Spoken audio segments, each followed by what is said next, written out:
संत भगवान संपूर्ण देश में विराजमान हैं।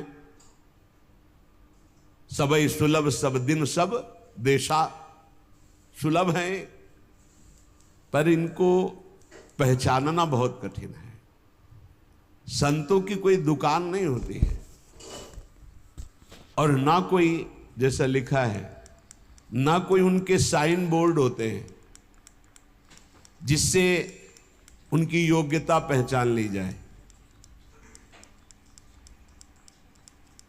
जो दुर्भागी जन होते हैं, कभी कभी भगवान की कृपा से उनको भी संत संग मिलता है। दुर्भागी खलऊ करें भली पाय सुसंगु, पर मिटे न मलिन स्वभाव भंगु। वो खल दुष्ट स्वभाव वाले लोगों को भी भगवान अवसर देते हैं, संत समागम जाओ,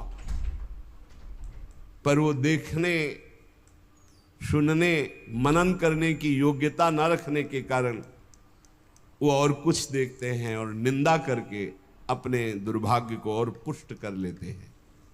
हम यहाँ वार्ता कर रहे हैं सत्संग से परम लाभ लेने वाले श्रद्धालुओं की।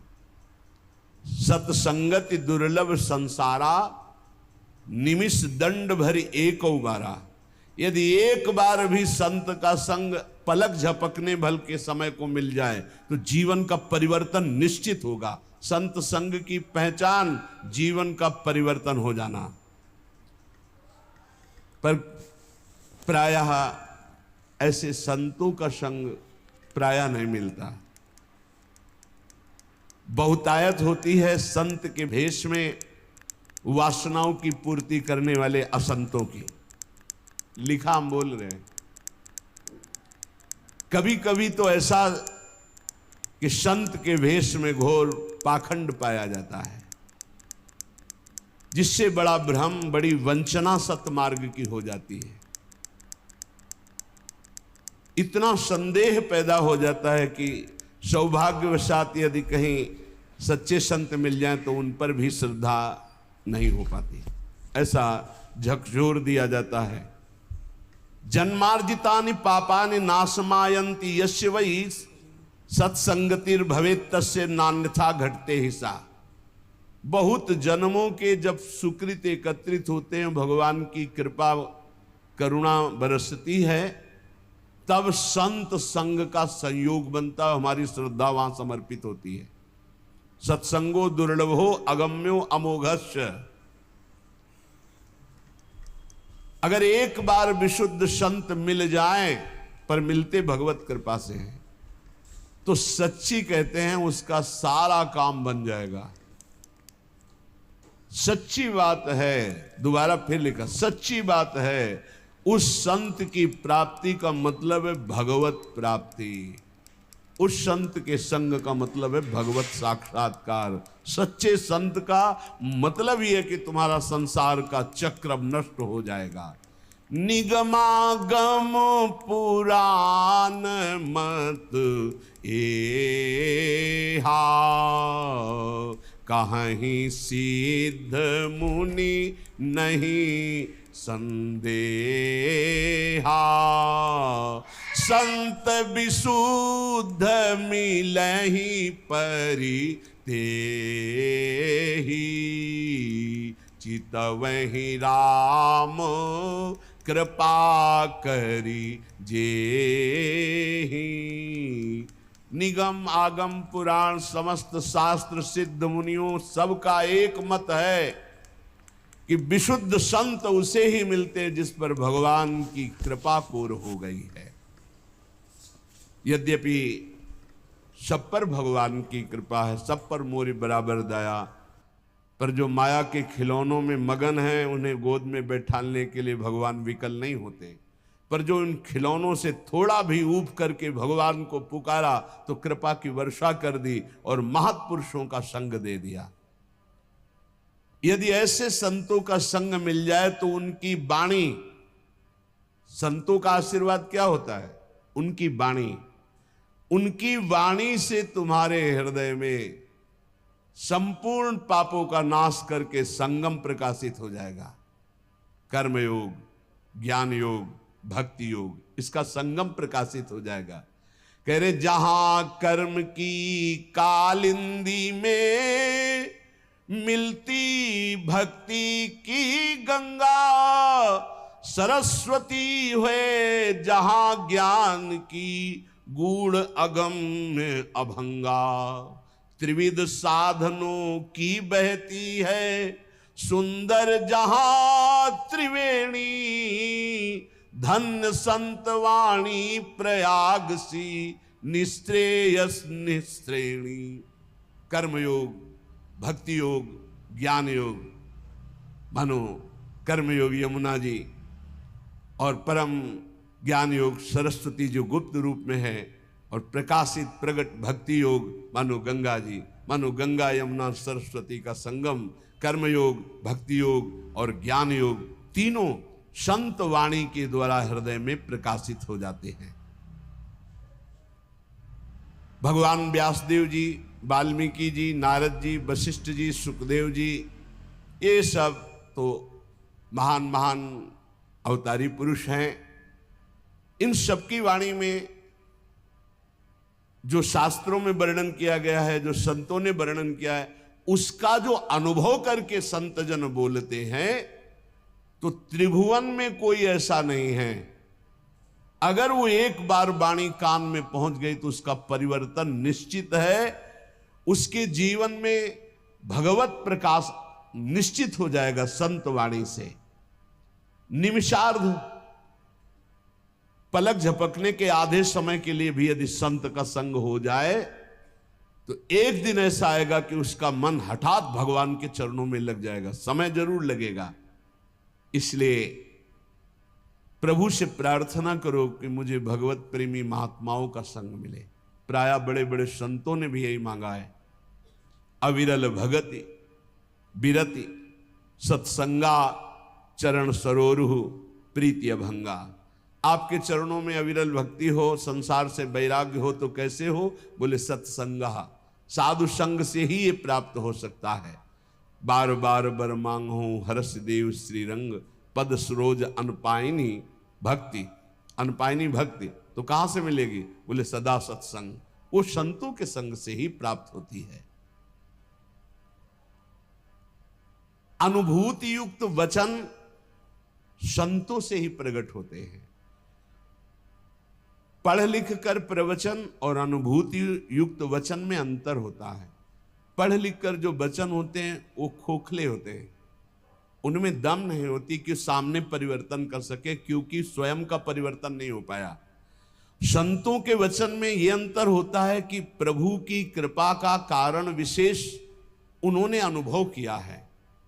अनुभव करके जो ही बोलते हैं तो वो शब्द कान में जाकर हृदय के अंधकार का नाश कर देते हैं। कोई ऐसी वस्तु नहीं जो संत कृपा से प्राप्त ना हो जाए, चाहे लौकिक हो चाहे पारलौकिक। या वै साधन संपत्ति पुरुषार्थ चतुष्टये, ताम बिना सर्वमाप्नोति यदि नारायणाश्रयः। भगवान श्री हरि के जो आश्रित जन हैं, उनका यदि संग हो जाए तो यद्यपि कहा गया है कि चतुष्टय साधन होने के बिना ज्ञान नहीं हो सकता, पर ऐसे संत जो भगवत आश्रित हैं, उनके संग के प्रभाव से बिना अन्य साधनों के शुद्ध ज्ञान हो जाएगा और चारों पुरुषार्थ धर्म अर्थ काम मोक्ष चारों पुरुषार्थ प्राप्त हो जाएंगे। अकाम हो या सकाम, निष्काम हो या कामना युक्त, एकमात्र भगवान श्री हरि के चरणों की आराधना कृतकृत्य कर देती है, और ये बिना संतों के संग के नहीं मिलती। अकामः सर्व कामो वा मोक्ष काम उदार धीहि, तीव्रेण भक्ति योगेन यजेत पुरुषम परम। जो कुछ चाहते हो, जो कुछ पाना चाहते हो लोक परलोक में, सब कुछ तुम्हें मिल जाएगा। नहीं चाहोगे तो मोक्ष भी मिल जाएगा, प्रेम मिल जाएगा, पर तुम उदार बुद्धि होकर भगवान श्री हरि की तीव्र भक्ति करो, परम पुरुष श्री हरि की आराधना करो, और ये होगी संत संग से। जब तक संत संग नहीं, तो भगवान की प्रेम लक्षणा भक्ति या तीव्र भक्ति या विशुद्ध भक्ति हृदय में जागृत नहीं हो सकती। श्री देवर्षि नारद जी कहते हैं, मनीषितम ही प्राप्नोति चिंतयन मधुसूदनम एकांत भक्ति सततम नारायण परायण। भगवान जब कृपा करते हैं तो अपनी एकांत भक्ति प्रदान करने के लिए अपने एकांतिक प्रेमियों का संग देते हैं। नाथ कृपा ही को पंथ चितवत दीन हो दिन रात, होई धो के काल दीन दयाल जान न जात। रात दिन केवल प्रभु की कृपा की बाट जो होने वाले को भगवत महाप्रेमी इनका संग मिलता है, जो रात दिन भगवान की कृपा की बाट। प्रभु मैं तो अज्ञानी नीच अधम हूँ, मुझे पता नहीं आपकी कैसे प्राप्ति होगी, अब आप ही कृपा करो। तो भगवान ऐसे संतों से जोड़ देते हैं। जब भारी व्याकुलता होती है, मुमुक्षुता होती है या भगवत प्राप्ति की चाह होती है, मनीषितम ही प्राप्नोति चिंतन मधुसूदनम एकांत भक्ति सततम नारायण परायणा। देवर्षि नारद जी कहते हैं कि मनीषियों की कृपा से, संतों की कृपा से एकांतिक भक्ति का परिचय मिलता है, जो प्रभु का एकांतिक चिंतन होता है। यद दुर्लभम यद प्राप्यम मानुषो यन्न गोचरम तदप्य प्रार्थितो ध्यातो ददाति मधुसूदना। जो दुर्लभ है, अप्राप्य है, वो संतों से प्राप्त किया जाता है। संतों के पास जाकर भोगों की याचना करना, रोग निवृत्ति की बात करना, कामनाओं की पूर्ति होना या वोट आदि के लिए बात करना, ये बहुत व्यर्थ की बातें हैं। ये आपका व्यवहारिक विषय, आप इसको देखिए। आप संतों के पास जाइए परम पद प्राप्ति के लिए, भगवत प्राप्ति के लिए, ईश्वर निरंतर चिंतन करते हुए कैसे हमको स्वीकार करे, इस बात के लिए जाइए। जो दुर्लभ है, यद दुर्लभम यद प्राप्यम मनुष्यो यन्न गोचरम, जहां मन की कल्पना भी नहीं पहुंच सकती है, भावना भी नहीं पहुंच सकती है, ऐसे भगवान के ध्यान, ऐसे भगवान के स्मरण का अधिकार भगवत प्रेमी महात्माओं के संग से प्राप्त होता है। भगवान ने भी श्री अर्जुन जी को जब बताया कि द्रव्य यज्ञ, स्वाध्याय यज्ञ, ब्रह्म यज्ञ, भगवद अर्पण यज्ञ, ये सब यज्ञ हैं, इन श्रेयान द्रव्य मयाद्यज्ञास ज्ञान यज्ञ परंतप सर्वम कर्माखिलम पार्थ ज्ञाने परिसमाप्तये। अर्जुन, जितनी भी मैंने यज्ञ वर्णन की, द्रव्यमय यज्ञों से ज्ञान यज्ञ श्रेष्ठ है, क्योंकि ज्ञान यज्ञ में सब कर्म भस्म हो जाते हैं और जीव जीवन मुक्त हो जाता है। ज्ञान यज्ञ में एक होता है कृपा से ज्ञान की प्राप्ति होना, एक होता है साधन से ज्ञान की प्राप्ति होना। जब साधन से ज्ञान की प्राप्ति को होता है तो साधन चतुष्टय अगर नहीं है तो वो अज्ञानी ही है, चाहे जितना ज्ञान वर्णन कर रहा हो। पहला साधन चतुष्टय है विवेक, दूसरा है वैराग्य, और तीसरे में 6 साधन है, इसे षट संपत्ति कहते हैं। सम दम श्रद्धा उपरति तितिक्षा और समाधान, और चौथा है मुमुक्षुता। ये 4 बातें होने पर ही वो ज्ञान मार्ग का अधिकारी हो सकता है। विवेक, विवेक कहते हैं जिसके अंदर सत असत का ज्ञान हो। सत्य क्या है और असत क्या है। तो वेद कहता है ब्रह्म सत्यम जगन मिथ्या, पूरा संसार झूठा है। सत्य है इसमें तो केवल ब्रह्म है, अन्यथा नहीं। जैसे भगवान शंकर कह रहे, उमा कहूं मैं अनुभव अपना, सत हरिभजन और जगत सब सपना। सपने की तरह मिथ्या, जैसे स्वप्न में कुछ भी सत्य नहीं होता, ये जगने पर पता चलता है, ऐसे ही संसार में भगवान के सिवा कुछ सत्य नहीं है। ये तब पता चलेगा जब तुम्हारे अंदर ज्ञान प्राप्त हो जाएगा, ज्ञान जागृत होगा। पहला है विवेक, सत असत का ज्ञान हो जाना, इसे विवेक कहते हैं। दूसरा है वैराग्य। वैराग्य का तात्पर्य है लोक परलोक के समस्त भोगों से भोगने की इच्छा का त्याग, भोग में सुख बुद्धि का त्याग, समीप भोग होने पर भोगने की न इच्छा होना, इसे वैराग्य कहते हैं। अब षट संपत्ति का वर्णन, बोले षट संपत्ति में सम, मन को इंद्रियों के विषयों से हटाकर अपने लक्ष्य में लगाना, उसे सम कहते हैं। और इंद्रियों को विषयों से हटा करके लक्ष्य पर स्थित कर देना उसे दम कहते हैं। इंद्रिय और मन पर विजय प्राप्त करने को शमदम कहते हैं। शम और दम। फिर श्रद्धा, शास्त्र और गुरु के वचनों में बिल्कुल ज्यों का त्यों विश्वास हो जाना, उसे श्रद्धा कहते हैं। फिर उपरति, उपरति कहते हैं जैसे हमारे अंदर भोगने की इच्छा है पर मैं भोगूंगा नहीं क्योंकि भगवत प्राप्ति करनी, इसे कहते हैं त्याग। भोग सामग्री है पर भोगने की इच्छा ही नहीं, इसे कहते हैं वैराग्य। पर कोई भोग सामग्री है ऐसा बोध ही न रह जाना, इसे उपरति कहते हैं। ज्ञान प्राप्ति के लिए त्याग वैराग्य से बढ़कर उपरति की आवश्यकता है।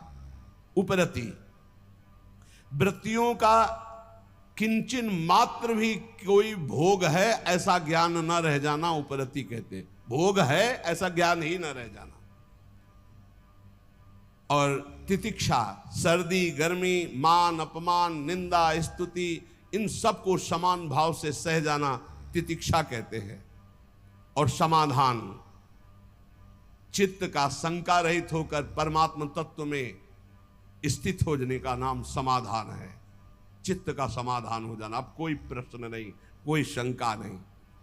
और चौथा है मुमुक्षुता, अब मैं मुक्त होना चाहता हूं, मुझे अब संसार से मुक्त होना। ये चार हो और फिर उसे किसी महापुरुष का संग मिले तो भगवान कह रहे तद्विद्धि प्रणिपातेन परिप्रश्नेन सेवया उपदेक्षन्ति ते ज्ञानम ज्ञानिनस्तत्वदर्शिनः। अब उस उपासक को जो मुमुक्षु है, जो संसार से मुक्त हो जाना चाहता है, वो संत के पास जाए। भगवान की कृपा से संतों का परिचय मिल जाता है। जब किसी महापुरुष के समीप जाए तो पहली बात ये समझ ले कि तुम्हारी श्रद्धा से ही कल्याण होने वाला है। उनके समीप तुम्हारी जितनी जोर की श्रद्धा उन पर होगी उतना ही आपके ऊपर प्रभाव पड़ेगा।